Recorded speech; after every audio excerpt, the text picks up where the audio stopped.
Good evening, everyone. Welcome to Masterpiece Theater.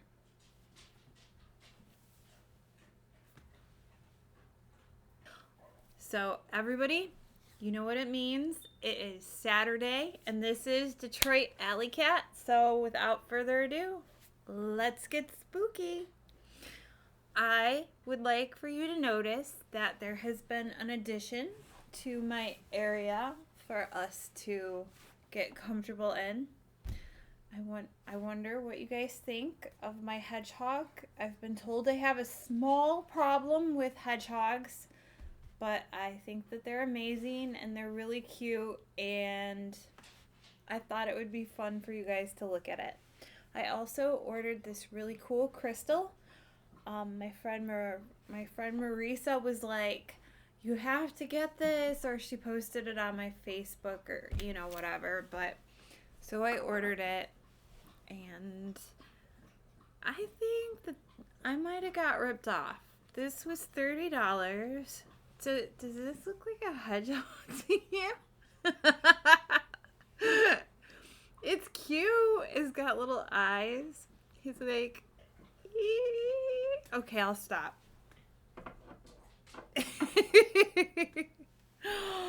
Okay, let us discuss what we have come here for.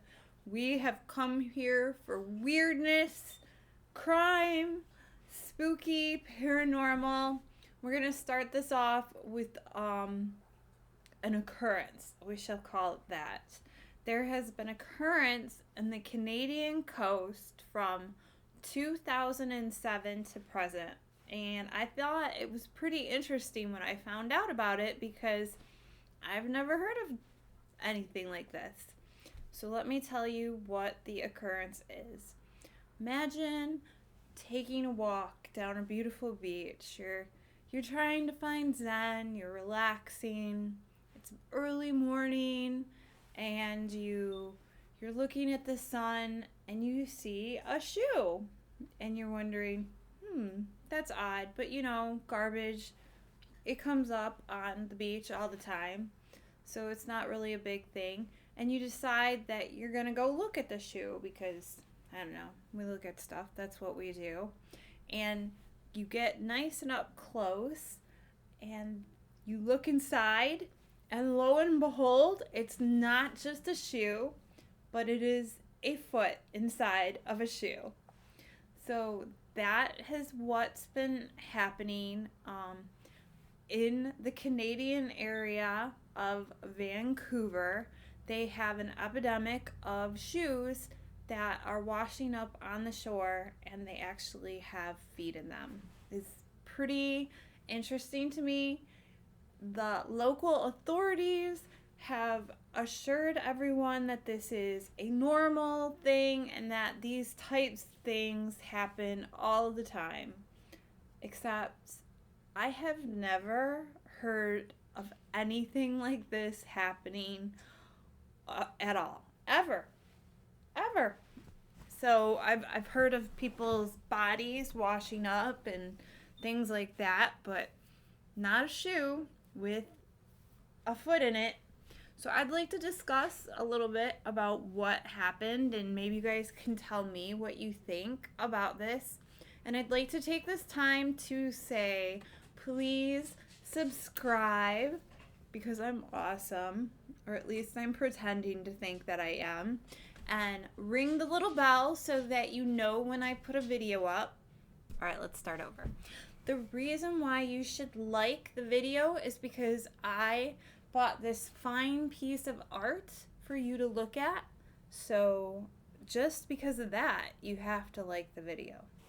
But if you do that, I would really appreciate it because I'm trying to get this started, and this is pretty important to me. And I would love if you followed me in this journey and watched where we went together. So, like, subscribe, hit the bell, and leave a comment, even if it's to tell me I am crazy, which I hear a lot from my husband. Okay, So let's go into all the things that I have looked up about these feet. All right, so let's talk about the different feet that actually washed up on the shore. The first foot was in August 2007. It was right foot and it was found on the Jedediah Island. I know that I just massacred that. The DNA analysis linked this foot to a male that was missing in 2004. The second foot was in 2007. It was a right foot found on Gabriella Island. There are a whole bunch of Canadian folk watching this, laughing hysterically at how I am just destroying the name of these islands. I apologize.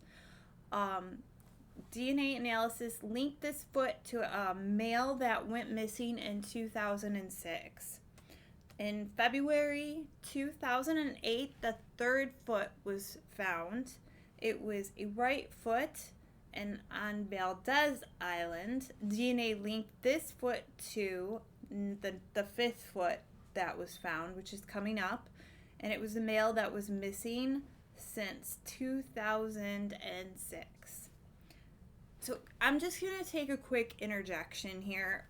I actually happened to do some criminal justice studying when I went to college. And the thing about bodies in water is that they're like sponges. They get big and they get gross and they get nasty. So I just want you to think about that. Like a shoe that washed up on a beach with a foot that's been in there in the water for 3 years. It just seems odd to me that it would be intact enough to even be inside the shoe, and it would be recognizable as a foot. I mean, I guess obviously, I don't know. I just think that it's weird because anything that's been in water for a very long time, it gets bigger and it decays and it's gross. Anyway, going back to foot number 4. So foot number 4 was May 2008. It was a right foot in the Fraser River near Richmond. DNA analysis linked this foot to number 6 and a female that went missing in 2004. So it sounds like they were a couple that went missing together. Number 5 is in June 2008. It was a left foot found in Fraser. The DNA analysis linked it to foot number 3 and a male that went missing in 2006. The 6th foot is November 2008. The left foot found near Kirkland Island. DNA linked that foot to number 4 and a female that went missing in 2004. Number 7, in October 2009, a right foot was found, Fraser River. DNA linked it to a male that went missing in 2008. Number 8 is August in 2011, and it was a left foot in Fraser Creek. DNA linked it to the foot in Vancouver to an unidentified male. So even with the DNA that they found, they could not figure out who it was. November, the 9th foot is the most interesting. And remember what I said about how bodies decay and bloat when they're in the water. That's important to this next one. In November 2011, a right foot was found in Sassamat Lake, Port Moody. DNA linked it to a male that went missing in 1985. 1985.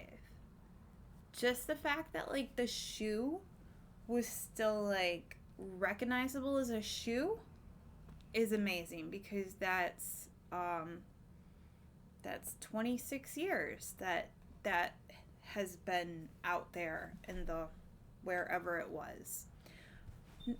Foot number 10 was October 2012. Right foot found in False Creek, Vancouver. DNA linked this foot to number 8 and an unidentified male. Number 11 was February 2016, a left foot found at a botanical beach. Anthropological.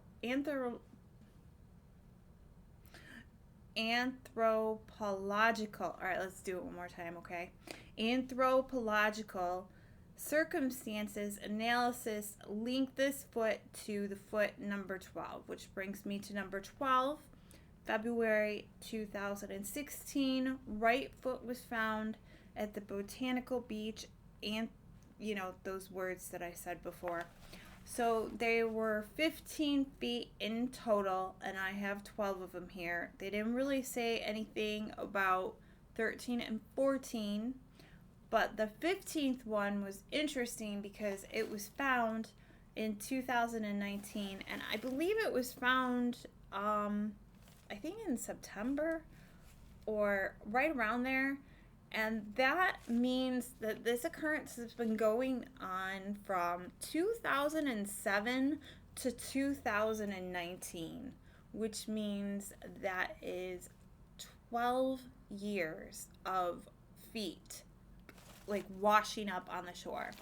And the thing that's interesting is that like a lot of like the authorities have talked about it, and they said that most of them are suicides or drownings. I don't know. It just seems very interesting, and there have been other theories that have come up, and I'm going to tell you about those theories right now. So some of the theories that people have been saying that they think is that there is a crime ring of some sort, maybe like a cartel, and they're getting rid of them and they're dumping them in that area. The area that the feet are actually like coming ashore, it's like, I don't have a map. I'm not that good at this yet. I will eventually be able to show you pictures and maps and all that good stuff, but for right now, I can tell you that the feet have been washing ashore in like this area that is like in a round circle. So they're thinking that like what there might be a drug ring or a cartel or whatever, and that's their dumping ground.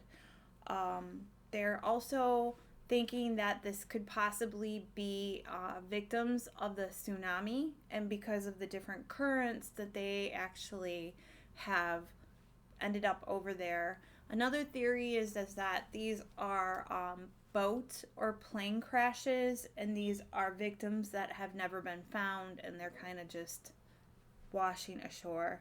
And the last one is kind of a very interesting theory.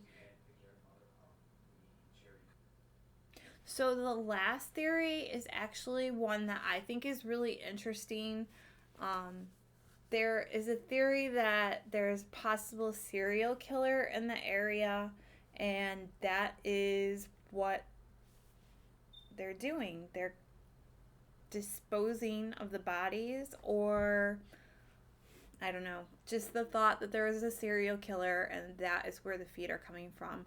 The interesting thing is that both feet in some cases are coming on shore. So there something also that the authorities or the coroner is saying is that feet are usually the most easily detached part of the human body when it's in the water, and that it's just a natural occurrence that they would break off first. And that's one of the reasons why they think that there's nothing to worry about. However, I don't know. I think it's really interesting. I think it's very bizarre. I think that there's just a little bit more to it. I think one of the cases that's really interested is that was that actually a male and a female that went missing, and their feet both washed up on shore. So they went missing, and nothing was ever found of them except for their feet, and they both washed up on shores in different places. I just think that's like a really big coincidence. That's pretty much what I think. Said over. Before I let you go, I would just like to leave you with this one quote with a man who found one of the feet that was interviewed. And this is what he had to say. There's someone doing this all right. Think about it. If they tied a chain around someone's ankle and threw them overboard, the foot would just pop off. So that's the quote of the person that found one of the feet. And I know it's definitely something to think about. And so this was my story. It was my introduction to my spooky series that will be happening on Saturdays. I'm going to get a little bit more in depth coming up, and I'm going to talk about more about ghosts and things that are happening here in the area. If you're not here, if you're not from Michigan, I live in the Michigan area, and we have some really interesting, unusual things that have happened here in Michigan, and I've been really dying to like talk about it and cover it. If there's something that you want me to look into or you want me to cover on my channel, please feel free to like leave a comment and let me know what you think. And yeah, so I hope you enjoyed the case of the missing feet. Have a beautiful night and happy Saturday. Stay safe.